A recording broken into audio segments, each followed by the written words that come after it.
There's so many videos these days, all claiming to have the latest and greatest tips and tricks to optimize your health. What's worse, many of the tips contradict each other, so how can you know which tips you should focus on for optimal health? Luckily, it's not actually that complicated. 80% of your results can come from just 4 key principles, and in this video, we're going through them so you can do the minimum effective dose to transform your life, boost your health, and optimize your longevity.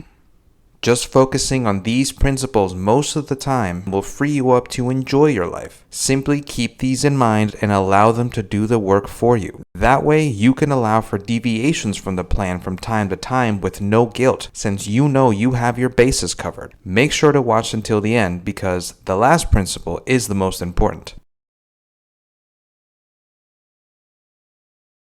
The reason we eat is to provide fuel for our body to do whatever bodies do on a daily basis.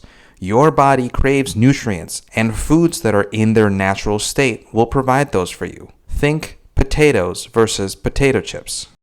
This doesn't mean you have to eat bland foods, you just have to be more intentional. A good rule of thumb is to default to consuming more fruits and veggies, avoiding processed vegetable oils, and reducing the amount of processed carbohydrates and refined sugars that you consume. Remember, keep this principle in mind, but don't be super rigid with yourself. Yes, sure, it would be better if we never ate refined sugar or processed carbohydrates or greasy, fatty, fried foods, but these companies have spent millions of dollars coming up with the perfect combination of salt, sugar, and fat that makes these hyper-palatable foods damn near impossible to resist. I try to get nutritious food in before consuming a treat, and when I do, I try to stick with treats that I know I can eat without going overboard. I can eat a few spoonfuls of ice cream straight from the pint, and I also love Newman O cookies. The key is that I can eat a few bites of these and be satisfied. It's also key to eat these mindfully, as you'll tend to overeat when you're distracted. Experiment and find things that satisfy your cravings but that you won't go overboard on. The term hormesis refers to the idea that a mild amount of stress results in favorable adaptations in your body, which protect it against more severe stress later. The key here is that it is intermittent stress. We all know chronic stress will kill you. Exercise and fasting are the most accessible ways to create a hormetic response in the body, but heat and cold exposure are great for this as well. So hit the gym, skip some meals, hop into that sauna, or take an ice-cold shower from time to time. I try to do at least one of these things per day, with exercise being the easiest one for me to act on. What you do doesn't really matter as much as the principle behind it. Acutely stress your body by challenging it and forcing it to create an adaptive response. If you're pushing your body even slightly beyond what you're comfortable with, that's a win. Set the bar low for yourself at first. You don't have to do 20-minute ice baths. Even just ending your shower with 30 seconds of cold water is a good start.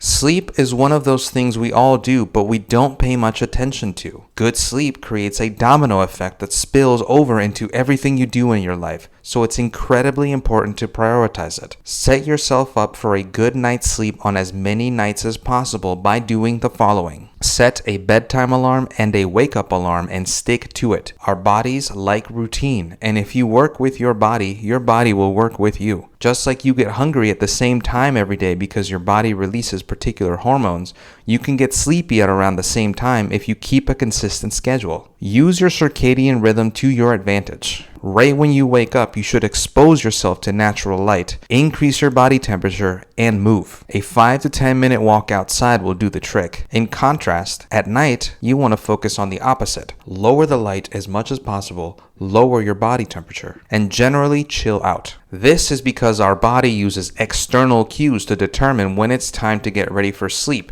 and light is one of the biggest. The best thing you can do is to cut out screens a few hours before bed, or at the very least, invest in some blue blocking glasses. Another cue is lowering your body temperature. You can do this by taking a warm shower a couple of hours before bed, as once you finish, the evaporation of the water will cool off your body. Another thing I do is place an ice pack on my upper back as I'm getting ready for bed. I added a link for the ice pack I use below and for some blue blocking glasses as well. Most importantly, set a bedtime routine for yourself where you do all of these things. I have an alarm set for 10 p.m. and at that point I will brush my teeth, take a shower, meditate, and read until I get sleepy. Sometimes that's before 11, sometimes I'll stay at reading past midnight. I figure my body knows when it's ready for sleep best, so I just follow its lead.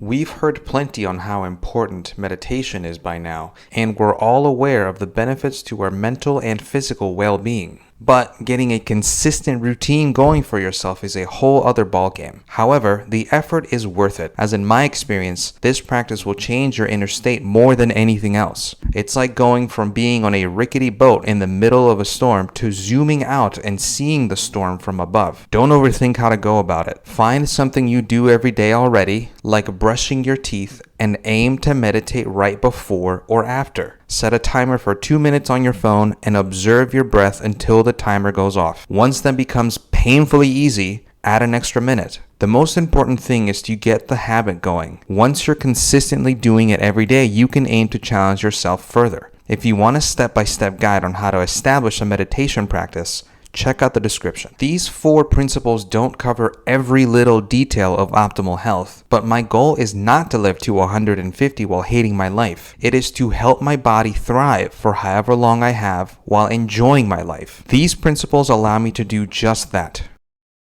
Thanks for watching.